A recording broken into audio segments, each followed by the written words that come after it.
Halo guys, masih bersama Aika Yui di channel Waveform. Hari ini kita mau bahas lagi, lanjutin ceritanya Kang Yusung, sang Hero King. Oke guys, kita langsung aja ya guys ya. Guys, Kang Yusung menyerang Nightcrow dengan skillnya, tapi Nightcrow bisa menghindari semua serangan yang dilancarkan oleh Kang Yusung. Kemudian, serangan Kang Yusung pun berhasil mengenai sayap musuh dan terkoyak cukup parah. Setelah itu, Kang Yusung memberikan debuff Deathmark yang mengurangi stat musuh sebanyak 1000. Selain itu, Kang Yusung juga mengeluarkan skill yang memberitahukan kelemahan dari musuh. Ketika Kang Yusung sudah menggunakan skill tersebut, Nightcrow pun maju dan menyerang Kang Yusung, tapi Kang Yusung bisa menghindarinya. Karena serangannya telah gagal, Nightcrow pun memanggil para gagak untuk diperintahkan menjatuhkan bom kepada semua orang di sana. Patua pun menyerang gagak-gagak yang tak ada habisnya itu dan berteriak kepada Kang Yusung karena perannya tertukar. Kang Yusung tidak mempedulikan hal tersebut karena dirinya lah yang ahli dalam membunuh. Ketika Nightcrow diserang oleh Kang Yusung, dirinya pun buka mulut dan berkata kalau dirinya tidak salah. Yang salah itu para keluarga besar yang telah bertindak kejam kepada keluarganya. Nightcrow meminta Kang Yusung untuk bertarung di sisi mereka, tapi Kang Yusung tidak peduli. Kang Yusung langsung menyerangnya kemudian berkata kalau saat ini dirinya sedang berada di depan musuh, tapi kenapa dirinya bisa banyak bicara. Lalu Kang Yusung juga berkata kalau dirinya tidak suka orang yang memakai topeng. Kang Yusung membuka topeng Nightcrow dan yang memakainya itu adalah seorang anak kecil. Setelah itu, Nightcrow menekan sebuah tombol yang dimana tombol itu adalah tombol untuk memicu bom meledak. Kemudian, Black Cube pun muncul dan membawa Kang Yusung dan Patua keluar dari gedung untuk menghindari ledakan yang terjadi. Keesokan harinya, Rebecca berterima kasih kepada mereka karena rencananya sudah berhasil dan tugas Kang Yusung dan Patua pun selesai. Tapi Kang Yusung curiga terhadap Rebecca. Kang Yusung pun mengancamnya dengan skillnya, kemudian bertanya apakah itu semua rencananya. Rebecca pun menjawab apa hubungannya dengan Kang Yusung dan Patua. Kang Yusung pun menjawab kalau tugasnya itu menyingkirkan semua musuh Capone. Dan Rebecca telah membayar seorang Dark Hero untuk membunuh bos keluarga lain. Rebecca pun bertanya apa buktinya. Kang Yusung menjawab kalau Dark Hero sendirilah yang memberitahunya sehingga Rebecca itu adalah seorang pengkhianat. Rebecca menyingkirkan keluarga lain dan menunjuk itu sebagai bos, tapi Rebecca lah yang menguasai kota Blackyork. Oleh sebab itu, Rebecca juga dianggap musuh dari Capone. Rebecca berkata kalau semua itu dia lakukan untuk Pito karena Pito orangnya sangat polos dan baik hati. Pito yang telah mendengar percakapan mereka pun datang. Dia kesal dan marah atas semua yang telah Rebecca lakukan termasuk membunuh ayahnya. Kemudian Pito pun menyerang Rebecca dan menembaknya. Dengan begitu tower pun berhasil diselesaikan oleh Kang Yusung dan Patua. Setelah mereka keluar dari tower, Patua dipanggil oleh seseorang yang membawa kabar kalau tower tier 5 telah terjadi break di pusat kota. Mendengar hal tersebut, Kang Yusung pun merasa kaget dan panik. Tower tersebut bisa break akibat dari sebuah tim yang gagal dalam meraih tower pertama. Kemudian mereka mundur, tapi karena mereka takut terkena poin penalti dan penurunan pangkat oleh asosiasi yang diakibatkan gagal raid, akhirnya mereka pun berusaha menggantinya dan melakukan raid di mode hard di raid keduanya, dan sesi partinya pun musnah. Kang Yusung yang sudah mendengar detail kejadiannya pun merasa kalau hal tersebut benar-benar kelewatan.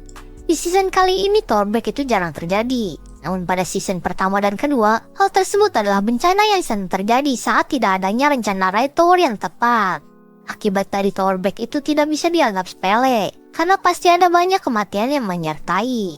Kang Yusung adalah salah satu orang yang terkena dampak dari tower break. Tapi sekarang berbeda, karena Kang Yusung berniat menyelesaikan tower break yang akan terjadi. Kang Yusung pun sampai di tempat tower break akan terjadi. Setelah kedatangannya itu, tower break pun akan segera dimulai dalam 10 detik. Dalam 10 detik itu, Kang Yusung memerintahkan semua orang untuk pergi dari tempat tersebut. Tower break pun dimulai. Kang Yusung langsung membantai monster-monster yang bermunculan. Monster yang muncul di tower break itu bukanlah monster yang berhubungan dengan tower yang dimasuki oleh orang-orang. Ketika Kang Yusung sedang membantai para monster, wartawan malah berusaha menyiarkannya dengan menggunakan helikopter, dan hal tersebut malah menjadi beban bagi Kang Yusung karena harus melindunginya juga. Kang Yusung pun memerintahkan wartawan tersebut untuk menyingkir dan Kang Yusung langsung melanjutkan pembantaiannya.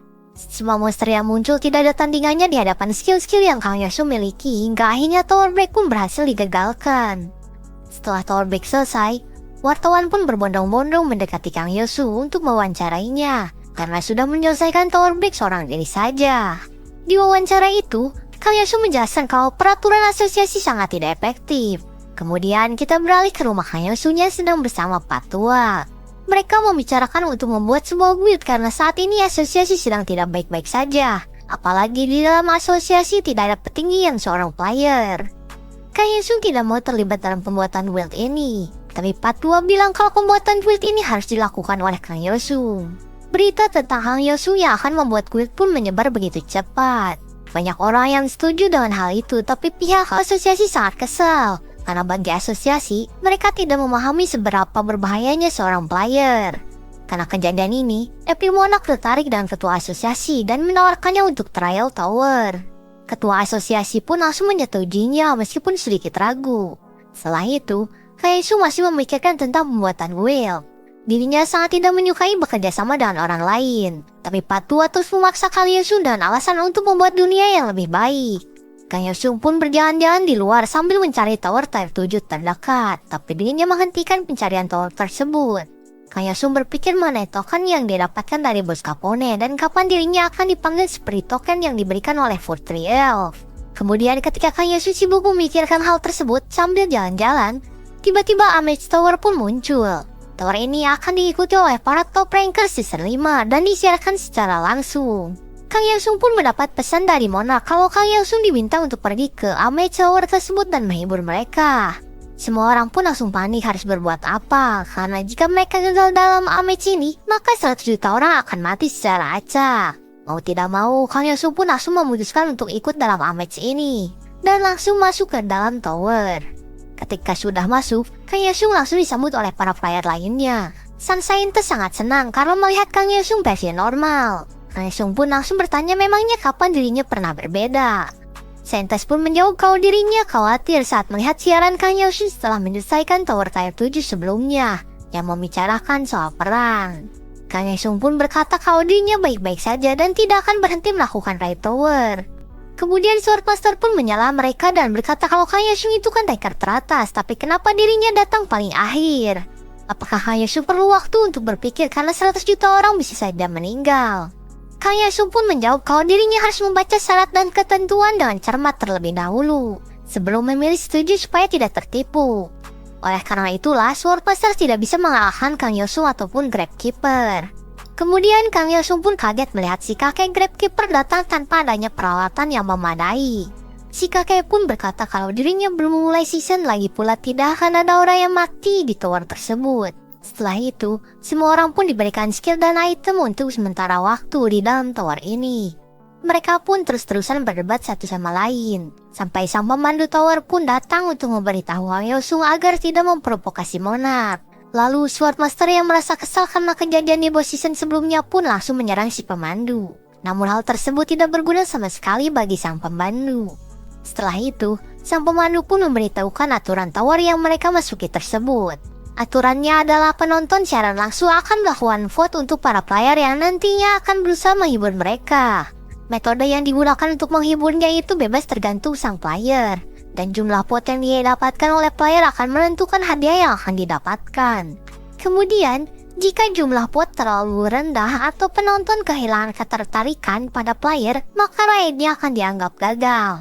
Tanpa basa-basi dan pikir panjang, Swordmaster pun langsung maju pertama dan meminta sebuah arena untuk dirinya berduel dengan Kang Yosung. Permintaan Swordmaster pun langsung dikabulkan dan Kang Yosung tidak bisa menolak.